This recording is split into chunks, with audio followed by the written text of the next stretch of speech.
Hello friends, আমি doctor Sayani. আপনাদেরকে সুস্থ রাখতে ও অ্যাওয়্যার করতে আজকে আমার এই ভিডিওটি বানানো। আজকের ভিডিও টপিক ইউরিনারি সিস্টেম নিয়ে।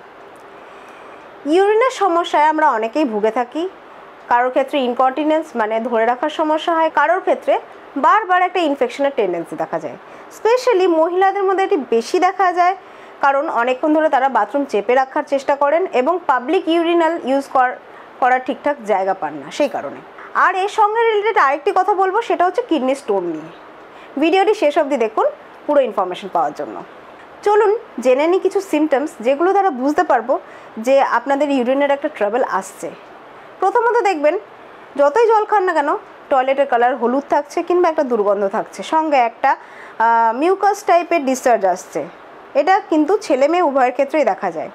মেলামেশার পরে কিংবা ইউরিন করার পরে প্রচণ্ড একটা চুলকানি জ্বালাভাব থাকছে, সঙ্গে ওই জায়গাটাতে পিম্পলসও বেরিয়ে যেতে পারে। এর সঙ্গে সঙ্গে মেয়েদের ক্ষেত্রে সাদা স্রাবের মাত্রা বেড়ে যাওয়া, সঙ্গে দুর্গন্ধ এবং হলদেটে কালার, কারোর ক্ষেত্রে আবার ব্লাড আসে এবং একটা লালমে কালারও চলে আসে। ছেলেদের ক্ষেত্রেও অতিরিক্ত মাত্রায় ইউরিন ধরে রাখার সমস্যা, সঙ্গে জ্বালা ব্যথা, এই জিনিসগুলি দেখা যেতে পারে।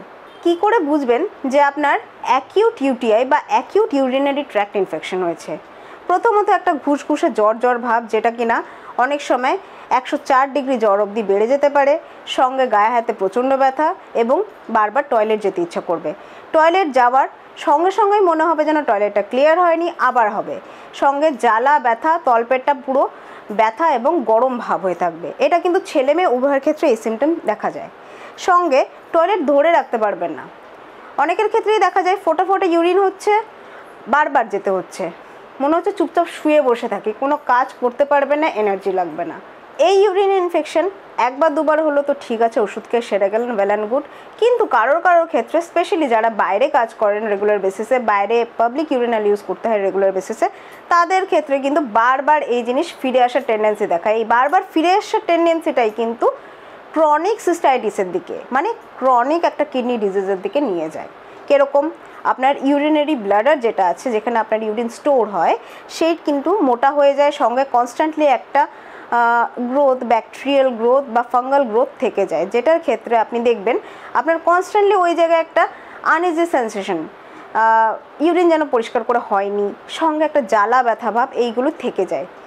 এরকম দীর্ঘদিন চলতে থাকলে বা ঠিকঠাক ট্রিটমেন্ট যদি না হয় আপনার, তাহলে কিন্তু এটাই পরবর্তী ক্ষেত্রে সিকেডি মানে ক্রনিক কিডনি ডিজিজের দিকে নিয়ে যায় এবং স্টোন ফর্মেশন বলুন বা কিডনির যেটা সেল আছে, প্যারেনকাইমা আছে কিডনির, সেগুলো ড্যামেজ করে দেয় আস্তে আস্তে। হ্যাঁ, তো আলটিমেট এটার এন্ড স্টেজ যদি ঠিকঠাক প্রপার গাইডেড ট্রিটমেন্ট না হয়, সেটা কিন্তু হচ্ছে ডায়ালিসিস। আর ডায়ালিসিস মানে বুঝতেই পারছেন, তখন আর কিছু করার থাকে না।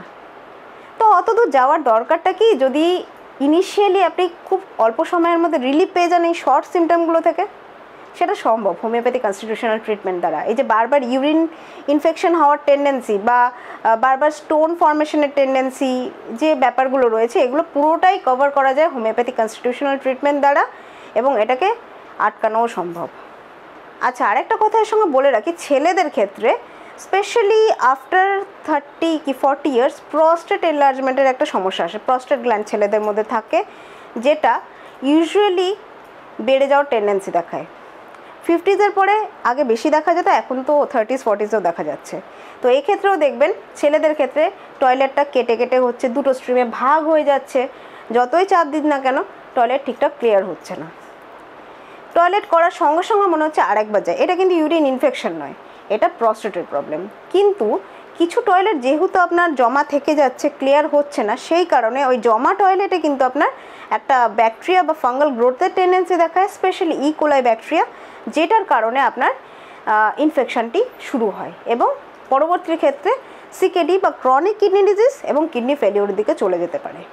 এই সব সিমটমের সঙ্গে আরেকটি জিনিস কমনলি দেখা যায়, যে এই সব পেশেন্টদের ক্ষেত্রে, যেটা আমি আমার ক্লিনিকে নোটিস করেছি, ইউরিক অ্যাসিড বেড়ে যাওয়ার একটা টেন্ডেন্সি থাকে।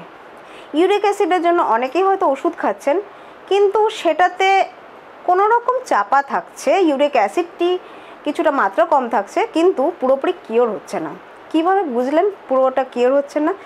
কেন, যখনই ওষুধ সেরে দিচ্ছেন তখন কিন্তু আবার ইউরিক অ্যাসিডের মাত্রাটা বেড়ে যাচ্ছে, সঙ্গে আপনি যতই ডায়েট মেনটেন করুন না কেন, গিটে গিটে ব্যথা দিন দিন বেড়েই চলেছে। এটা কিন্তু একটা পিওর ইন্ডিকেশন যে আপনার ইউরিক অ্যাসিড তলে তলে বেড়ে চলেছে, কন্ট্রোলে নেই। ব্যথা হয় বিশেষ করে পায়ের তলায়, হাঁটু এবং শরীরে একটা দুর্বল ভাব। স্পেশালি দেখবেন ঘুম থেকে ওঠার পরে যখন ফার্স্ট ফ্লোরে স্টেপ নিচ্ছেন, যখনই পা ফেলছেন মেঝেতে, তখনই কিন্তু আপনার গোড়ালিগুলো অসম্ভব রকম ব্যথা। চলতে চলতে হয়তো সেটা ঠিক হয়ে যাচ্ছে। এর সঙ্গে সঙ্গে দেখবেন যে একটু উঁচু নিচু, একটু এবড়ো খেবড়ো জায়গায় যদি আপনার গোড়ালি পড়ে গেছে, তাহলে তো মনে হবে যেন প্রাণটাই বেরিয়ে গেল। হ্যাঁ, এটা অবশ্য শুধুমাত্র ইউরিক অ্যাসিডের জন্য হয় না, অনেক সময় পায়ের গোড়ালির হাড় বেড়ে থাকলেও হয়। সেটারও ট্রিটমেন্ট আছে, সেটারও সমাধান আছে, অন্য কোনো ভিডিওতে ডিসকাস করব। আর যাদের মধ্যে ইউরিক অ্যাসিডটা বেড়ে থাকে তাদের ইউজুয়ালি টয়লেটে কিন্তু কালারটা একটু ডিপ আসে, যতই জল খান না কেন, সঙ্গে ইউরিনে একটা দুর্গন্ধ থাকে। এই সব জিনিসগুলো খেয়াল রাখুন। আপনার আত্মীয়দের মধ্যেও যদি কোনো এরকম সিমটম থাকে সেটাও খেয়াল করুন। ভিডিওটি আপনাদেরকে বললাম আমার পেশেন্টদের থেকে সিমটম নিয়েই। তারা আজকে পুরোপুরি একটা happy, healthy, medicine free life lead করছেন।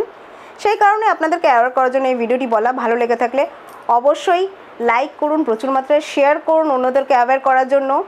আর আমার চ্যানেলটি সাবস্ক্রাইব করুন এবং আরও এরকম ভিডিও পাওয়ার জন্য অবশ্যই ফলো করতে থাকুন। আরও যদি বিশদে কিছু জানার হয় অবশ্যই স্ক্রিনে দেওয়া ডিটেলসে কন্ট্যাক্ট করতে পারেন। আমাকে কনসাল্ট করার জন্য অনলাইন কি অফলাইন, স্ক্রিনে দেওয়া ডিটেলসে অবশ্যই কন্ট্যাক্ট করুন। নমস্কার ও ধন্যবাদ।